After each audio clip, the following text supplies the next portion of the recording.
Carwyn yn y lle cyntaf, yn dilyn marwolaeth Carwyn yn 83. Cafwyd cyfrolau gan John Jenkins, fe gasglodd e lot o stwff at ei gilydd, ac yna Alun Richards, ffrind mawr iddo fe. Felly, oedd angen cyfrol arall am Carwyn? Oedd. I roi syniad o siwr dath y gyfrol i fod sydd yn arwain ateb y cwestiwn wedyn. O'n i newydd gyhoeddi llyfr ar Who Beat the All Blacks, gêm Llanelli yn erbyn y Cryseduon yn 72. Oedd e mas ar y silffoedd, a o'n i'n eistedd gytre, yn pwyso am mesur, meddwl nôl dros y llyfr oedd newydd gael ei ryddhau. A sydyn, fel rhyw sath o rwle, dath y cwestiwn i'n feddwl i, oes cofiant i gael o Carwyn James? A i'n meddwl, mae eisiau gweithio fo mas. Google yn syth wedyn, a gweld bod cyfrol John Jenkins, un o Foes y Pentre, sydd yn gasgliad arbennig o ysgrifau gan bobl oedd yn nabod Carwyn mewn sawl maes gwahanol o cefneithiau ni, llyfrau, rygbi, teledu. Mae'n gyfrol arbennig o dda. Wedyn gweld cyfrol Alun Richards, y personal memoir. Alun Richards yr awdur Eingl Gymraeg yn ffrindiau dy Carwyn. A deall, reit, mae'n gyfrol ma'n bodoli, ond gweld bod ddim byd arall. Edrych wedyn yn fwy manwl ar y ddwy gyfrol a gweld, maen nhw yn gyfraniad yn sicr i gofnodi bywyd Carwyn. Ond doedden nhw ddim yn gofiannau. Mae un yn gasgliad o erthyglau gan ffrindiau ac mae un yn sylwadau personol gan un ffrind. So, yn dechnegol, felly, doedden nhw ddim yn gofiannau ac o'n i'n meddwl bod angen cofiant go iawn yn ystyr traddodiadol y gair o fywyd a gwaith Carwyn James. Ac yna un ystyriaeth arall, oedd yn fi'n credu sy'n berthnasol hefyd, yn un am pam angen cyfrol nawr, mae yna agwedd o fywyd Carwyn sydd ddim yn cael ei drin a'i drafod yn y ddwy gyfrol ni wedi sôn amdanyn nhw fan'na yn barod. Oedd e ddim yn amser cywir i drin a thrafod un pwnc a oedd yn amlwg yn gyhoeddus yn negawd olau fywydau, sef i'r rhywioldebau. Oedd e ddim yn gyfnod iawn i drafod hynny mor agos iddi farw yn unrhyw un o'r ddwy gyfrol, yn y Gymraeg neu'r Saesneg. Ond erbyn hyn, fi'n credu bod e'n rhywbeth mae'r sybrydion a'r straeon a'r sylwadau ynglyn â rhywioldeb Carwyn wedi codi ac wedi diflannu, wedi dod i'r amlwg unwaith eto ar hyd y blynydde o hyd. Ac felly oedd hwnna'n un rheswm arall ar ben beth dwi'n newydd dweud pam oedd eisiau delio gyda'i fywydau, achos oedd un agwedd bwysig o'i fywyd ddim wedi cael unrhyw driniaeth o gwbl tan hwn. Rwyt ti'n dechrau'r daith yn Rhyd Lewis. Fi'n gwybod bod parchini Gareth Morgan Jones yn dod o Rhyd Lewis. Dwi ddim yn dychanu Rhyd Lewis am gyned. Ond, yn hedfeithi'n gas Carwyn i ni, felly pam o'i gymaint o sylw i Rhyd Lewis? Reit, wel, y bwriad gwreiddiol oedd rhannu'r llyfr yn 4 rhan yn unol â 4 prif pilmer bywyd Carwyn, darlledu, gwleidyddiaeth, llenyddiaeth a rygbi. Ond yn gyflym iawn yn y gwaith ymchwil, des i ddeall nad oedd y fath strwythyr yn mynd i weithio mewn gwirionedd. A oedd e'n bach yn rhy simplistic. Ac felly, nes i cyrrio mand yn ymchwil gan feddwl byddai'r strwythyr yn datblygu wrth bod yr ymchwil yn mynd yn ei flan. A dyna ddigwyddodd.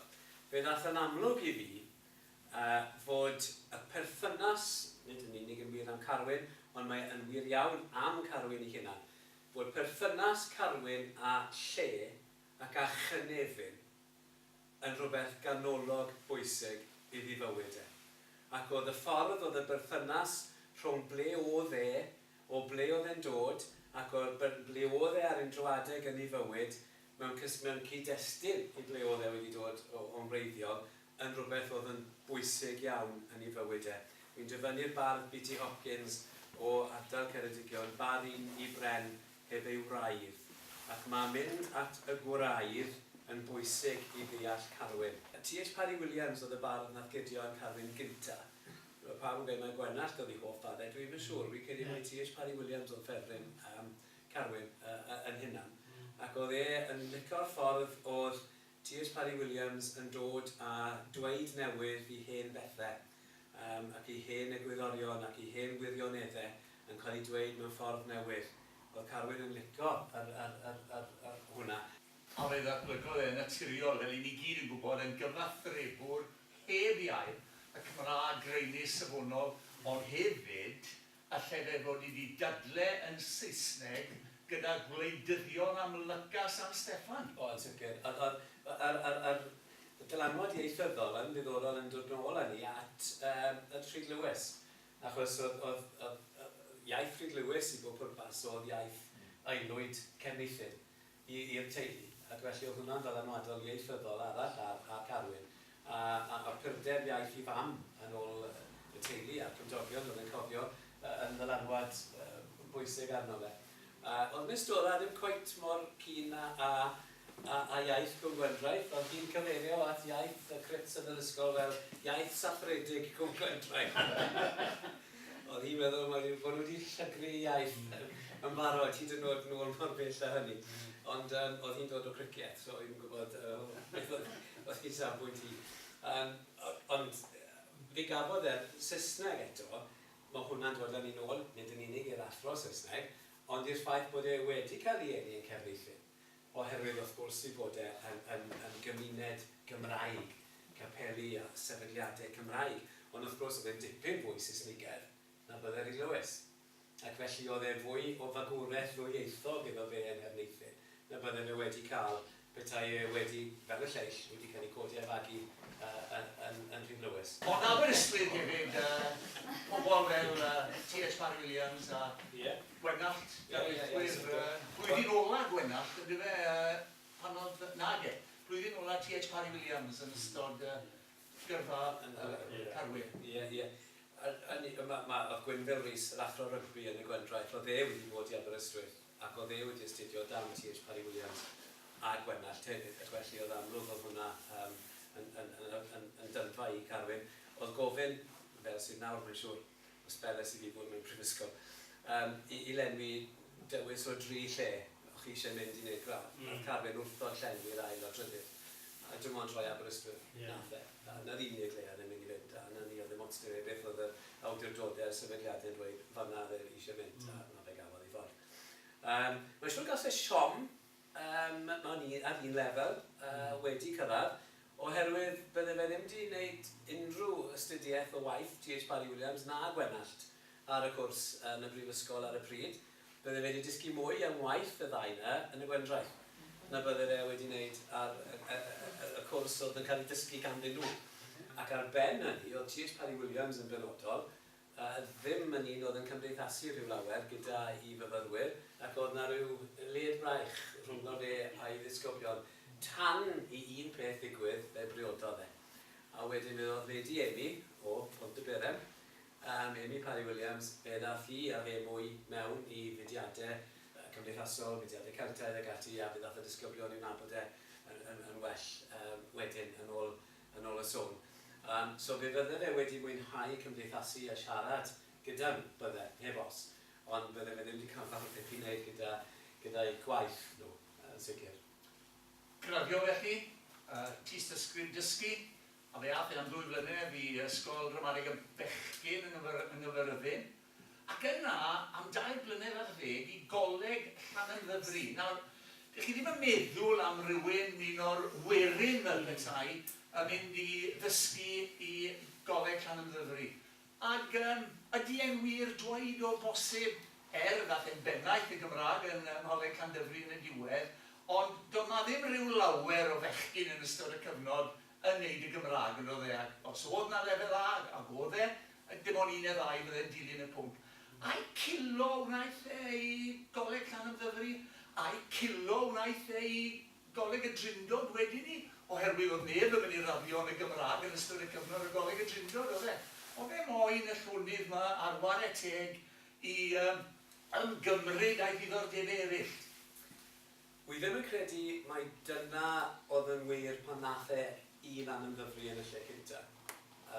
Oedd e newydd ddod nôl o'i wasanaeth cenedlaethol, lle buodd e yn y llynges, Ac oedd y gwaith ymchwil ar y cyfnod yna yn ei fywyd e, jyst fel diversion cloi, yn ddiddorol tu hwnt i fi, oherwydd fe chwaraeodd e dipyn fwy o ran yn weithgareddau'r gwasanaethau cudd yn ystod y rhyfel oer yn y 50au na bydden ni wedi ystyried cyn hynny. Oedd e'n eitha gweithredol yn clustfeinio ar negeseuon y Rwsied yn benodol, a hynny ar orchymyn GCHQ yn Cheltenham drwy'r Llywodraeth. Oedd e'n gwneud hynny yn y wlad yma, a fe nath yn Lloegr, fe nath fe hefyd yn yr Almaen. Ac mae hwnna'n yn gyfnod bach difyr tu hwnt i feddwl am y diacon Tabernacl Cefneithin, fel Carwyn Ysbai i fyd, Mae hwnna'n rhyw cyfbor llwyr yng ganol i fywyd e. Beth bynnag, fe'n ôl at y cwestiwn. So oedd e newydd wneud i wasanaeth cenedlaethol. Oedd e wedi bod yna, oedd e wedi dysgu Rwsieg, oedd e wedi ymgolli yn newylliant Rwsia. Oedd wedi wrth i fodd a Chekhov yn benodol a drama The Seeker oedd i hoff drama fe. Oedd wrth i fodd ar baled wedi bod i Moscow ac ati. Oedd e'n dod nôl, oedd e eisiau dysgu, oedd e'n llawn brwdfydredd, llawn egni. A'r rheswm ath e i gofod Llanymddyfri yw fod warden ar y pryd, G.O. Williams, a ddath yn Archesgob Cymru yn ddiweddarach. Oedd e eisiau Cymreigio y coleg. Mae yna berthynas, fi'n olrhain rhywfaint o berthynas rhwng Coleg Llanymddyfri a'r iaith Gymraeg yn y llyfr. Ond twym ag o'r oedd y berthynas ers sefydlu'r coleg, dibynnu ar pwy oedd y warden. Ac oedd yna frwydrau cyhoeddus iawn ynglyn â lle'r iaith Gymraeg yng Ngholeg Llanymddyfri dros degawdau cyn bod Carwyn yna. Ond oedd G.O. eisiau Cymreigio'r coleg unwaith eto. A Carwyn James, yn y 50au, oedd y pennaeth adran Gymraeg gynta gafodd Coleg Llanymddyfri. Oedd dim wedi bod fel pennaeth adran cyn hynny. Oedd wedi dysgu'r iaith, oedd y iaith yn cael ei ddysgu, ond gan bobl eraill, gan athrawon eraill, oedd yn gwneud pynciau eraill. Ond bwriad G.O. oedd sefydlu'r iaith yn y fath yn swyddogol drwy greu adran a cael pennaeth i'r adran. A Carwyn oedd pennaeth yr adran newydd yma, yr adran Gymraeg. Dyna'r ddelfryd. Oedd e'n dysgu lot yn ei stydu. Yn ei stafell, y lolfa a'r gegin, y stafell weli fyna, y stafell morchi fyna, gyda fe fflat ar ben y corridor lle oedd y disgyblion yn cysgu o dan i ofal e. A fe ddath hynny yn batrwm bach neis, yn batrwm bach digon cyfforddus. Oedd e'n dysgu yn aml, yn ei slippers, yn y stafell, bellwaith gyda nos, yn ei dressing gown. Ac yna rhywbeth cyfforddus yw'r gair sy'n dod bod drwy'r amser ynglyn â hynny. Ond pan nath e mater o orffen, o adr, fe ddechreuodd e darlithio rhan amser yng Ngholeg y Dryndod ac wedyn fe ddechreuodd cyfeir i fynd amser llawn. A'r un gas i swyddau oedd Huw Llywelyn Davies. So Huw Llywelyn Davies gymod drosodd fel athro Gymraeg pan nath Carwyn orffen. Ac fe ddwedodd Carwyn wrth Huw, sydd yn y llyfr, gair o rybyr, gair i gall, paid aros mewn mor hir a nes i, neu falle gei di fe'n anodd i adael. A fi'n credu bod hynny yn dod yn agos iawn at yr hyn o ti'n awgrymu. A mi oedd hyw'n am bythefnos, wrth gwrs. Ac yn ail hanner y 60au, ac bron bob tîm yn meddwl am apwyntio hyfforddwr, mwy a mwy o bobl yn sôn am Carwyn James.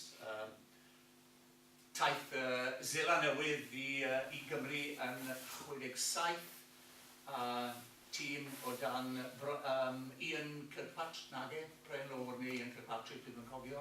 Fe wnaethon nhw bob un gêm, ond gêm gyfartal yn erbyn Dwyrain Cymru, a fe chwaraeo nhw yn erbyn Gorllewin Cymru yn Abersawe.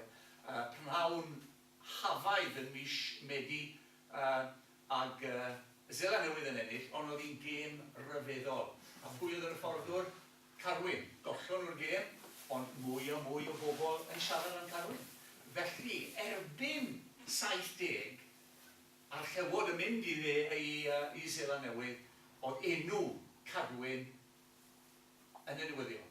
O, sicr.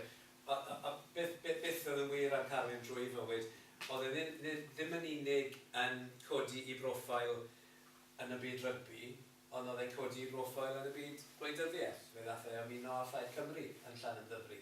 So oedd ei broffail cyhoeddus wedi dechrau codi yn y byd gwleidyddol yn y 60au.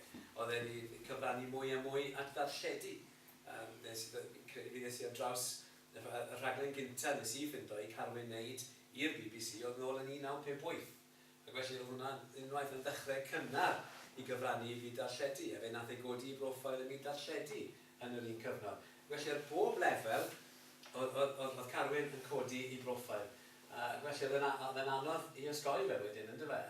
Yn sicr ym myd rygbi, oedd e wedi cael ei dynnu mewn at yr undeb rygbi i gymhori ar hyfforddi, oherwydd o'r syniad o gael hyfforddwr yn newydd sbon yn y 60au. Oedd dim hyfforddwyr i gael, y capten oedd yn hyfforddi fel arfer, oedd ddim eisiau hyfforddwr, ac wedi, beth sy'n ffydoliol yw ar y dechrau, pan oedd yr hyfforddwyr yma yn dechrau dod i'r gêm, oedd na rhai yn credu bod unrhyw dîm o hyfforddwyr bod nhw'n cheto. Bod ddim yn deg bod tîm yn cael ei hyfforddi. Felly cyfnod fel yna oedd hi. Oedd Carwyn wrth gwrs a'i athroniaeth yn gweud na, mae eisiau datblygu hyfforddi go iawn. Ac o fewn y byd hyfforddi unwaith eto, fe ddangosod ei diddordeb i fod yn hyfforddwr ddyrllewod pan oedd e dal yn Llanymddyfri. Ac i fi mae hwnna yn dangos lot am y dyn, am i uchelgais e. Oedd e ddim di hyfforddi clwb. Oedd e ddim di hyfforddi wlad yn sicr, oedd e ddim di hyfforddi wlad pan gafodd e ddewis i hyfforddi'r llewod. Ond oedd e'n dangos ble oedd ei feddwl e, beth oedd ei uchelgais e. A wedyn ochr yn ochr ar sylw cynyddol oedd yr uchelgais a'r draif oedd gan Carwyn i hynna. Nawr, fe fydd yna gwestiwn bach lletwyth mewn ychydig, ond fe benodwyd Carwyn yn y fforddwr ar y llewod tua o gwmpas Nadolig 1970, rhwng yna rhywbryd. A pwy oedd y bobl dyma yn ei enwebu fe? Bobl a ddath e'n ddiweddarach i'w beirniadu, sef y pimp mowr, chi'n clywed am y Big Five. A pwy oedd y bobl ni bryd hynny? Cliff Jones, Coleg Llanymddyfri. Rhys Stevens, Coleg Llanymddyfri. Fe gas ei bleidlais gan Clive Rowlands. Felly, y pimp mawr oedd yn rhannol gyfrifol, a oedd Doug Smith hefyd, y reolwr, oedd e yn gefnogwr mowr o Carwyn. Felly, y bobl oedd yn benna gyfrifol yn ei apwyntio fe, mae'r rhaid roi clod i nhw i'r raddau, ond oes e? Os yn sicr. Ond o dan hynny, wrth gwrs, o ochr yn ochr â hynny, oedd y ffaith bod Carwyn wedi trio bod yn aelod o rhai o is-bwyll gorau yr undeb rygbi. Cyn hynny, oedd dau gili oedd yn gyd-athro iddo fe yn Llanymddyfri, yn y stori yn y llyfr. Wedi clywed Carwyn ar y ffôn yn gweud bod wedi siomi'n fawr iawn fe ddim wedi cael cefnogaeth, rhywun oedd yn disgwyl cefnogaeth ganddo fe, iddo fe gael bod ar un o'r is-bwyll gorau. Felly oedd y ffaith oedd e wedi cael cefnogaeth, oedd e'n cael ei ddefnyddio gan yr undeb rygbi, datblygu hyfforddi, ond eto i gyd, oedd yna dal tensiwn. Felly, oedd e'n anodd i Carwyn, oedd e'n cael ei glodfori, oedd e'n cael ei wrthod, oedd e'n llwyddo, a wedyn oedd ddim eisiau nabod e. Felly, oedd y tensiwn, ac oedd y tensiwn yna i weld ar sawl lefel, y tensiwn amlwg, oedd sy'n cael ei amlinellu yw rhwng y dwyrain a'r gorllewin. Yn ei osgysio warau Gymru, oedd eich bod chi'n pen Caerdydd yn chwarae rygbi, oedd eich chwarae lot y well os o'ch chi'n dod o'r rhwng ffwryn. Mae Terry Davies wedi dadlau hynny'n gryf wrthau, o Jeremy Thomas wedi dweud hynny'n gryf wrthau, nhw'n hollol grediniol, mae rai ni warau well os o'n i'n mae'n cael y dewis. Os yw'n wir yn byd o pwy oer, ond fel la nhw'n amgyffred y beth, yn dweud. Ac felly oedd y tensiynau hefyd, nid dim ond y gefnogaeth. Oedd Carwyn wedi cael ei wrthod hyd yn oed ar ôl y fforddi a'i lwyddant. Oedd e ddim wedi cael ei dderbyn i ambell i safle oedd i fewn yr undeb, byddech chi'n disgwyl y bydde fe wedi. Ac felly, oedd hwnna'n gweithio'n erbyn hefyd. So, o bosib gyda Carwyn, fe ddath hynny fwy i'r amlwg na y gefnogaeth gafodd y gynt. Fe ath e'r tîm as i Seland Newydd, ac wnaethon nhw ddychwelyd wedi ennill y gyfres o 2 gêm i 1. Ydy hi'n wir dweud nath e ddychwelyd o Zeeland Newydd yn naturiol, yn arwr i bawb, ond eto i gyd yn unigolyn gwahanol, yn sgil y fuddugoliaeth ac yn sgil y sylw. Mae lot o bobl ers i Carwyn farw wedi dweud be dechrau'r diwedd i Carwyn oedd pan symudodd e i Gaerdydd yn 1974 a'r ddinas fawr ddrwg oedd yn gyfrifol am ei newid e a'i ddinistrio fe. Dwi ddim yn credu bod hynny'n wir. I fi mae hynny'n rhy rwydd ac yn rhy syml o esboniad. I fi, oedd y diwedd wedi dechrau sbel cyn i. Ac yn sicr mae 71 yn drobwynt. Oherwydd, oedd cael y llwyddiant yn anhygoel. Oedd byw gyda'r llwyddiant yn anodd iawn i Garwyn. Wrth ystyried i berthynas gyda lle, fel yn wedi awgrymu gynnau fod hwnna'n bwysig, oedd wedi bod yn llawn ddyrfrig, fel y pwynt o ti'n ei gynnau, 3 blynedd 10, sefydlo cyfforddus oedd y gair wedi defnyddio yn barod sargoedd heno. Oedd hwnna i gyd yn mynd mlaen, oedd yn cael ei sylw cyhoeddus oedd, ond o fewn terfynau penodol. O fewn terfynau oedd e'n deall. O fewn terfynau oedd yn gyfarwydd o bod. Yn sicr yn 71, ac yn benodol byddwn ni'n dweud, cyrraedd maes awyr Heathrow. Yng ngofio byth gweld, ni wedi gweld o blaen, ond edrych yn mewn llygaid gwahanol wrth gwrs i cofiant. Gweld y cyfweliad gydag yn maes awyr. Mae e fel cwningen yn yr headlights, yn llwyr. Mae'r cyfan, mae'n beth fel ddeir sy'n mynd mlaen. A mae e'n gweud yn ei ffordd dawel bod e'n gobeithio nawr bydd y chwaraewyr yn cael chwarae teg, bydden nhw'n cael tawelwch, bydden nhw'n cael llonydd, a bydden nhw'n cael cyfle i ddod dros y cyfan. A chi'n clywed yn y llais, a fyna beth i fi moyn hefyd. Ond nid na beth gasau. Y gasau gyfan gwbl i'r gwrthwyneb. Fe oedd e am gyfnod hir, a hyd at 5-6 cyfarfod mewn wythnos yn siarad mewn cyfarfodydd. 5-6 gwaith, lan yn Lloegr, nôl i Gymru, lan i Lloegr, nôl ymlaen drwy Gymru.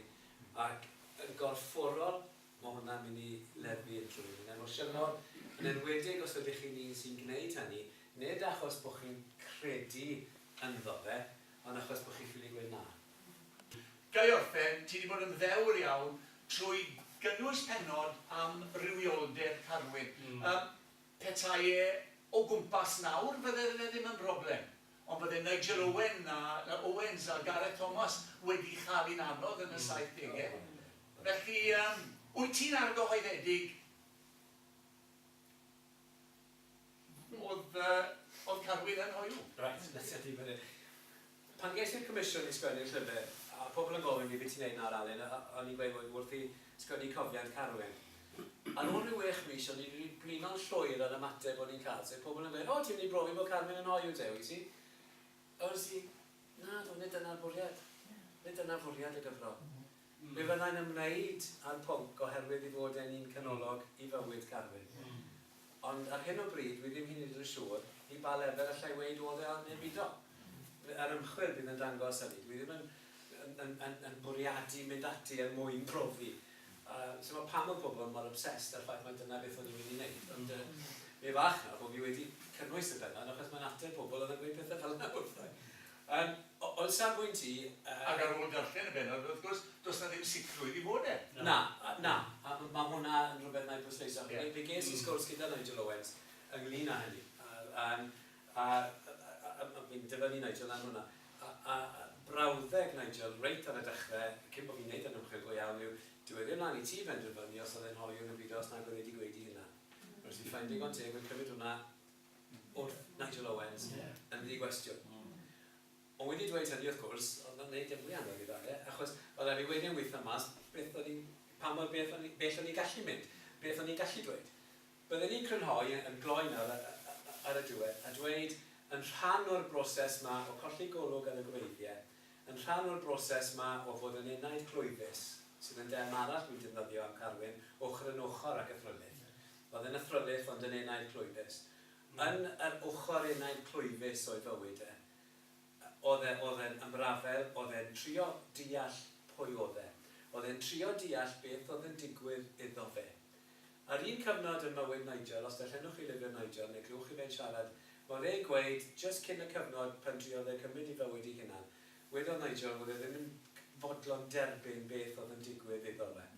Mae pwy chi eisiau fi grynhoi rhyfioldeb Carwyn yn gloi fan hyn nawr, wedyn ni bod Carwyn ddim yn gallu derbyn beth oedd yn digwydd iddo fe. Fel oedd Nigel yn y cyfnod cyn bod wedi trio cymryd i fywyd i hunan. Mae Nigel wedi cael y cyfle i weithio trwy'r peth. Cafodd Carwyn ddim y cyfle hynny. Oedd e'n arbrofi, oedd e eisiau gwybod beth sy'n digwydd i fi.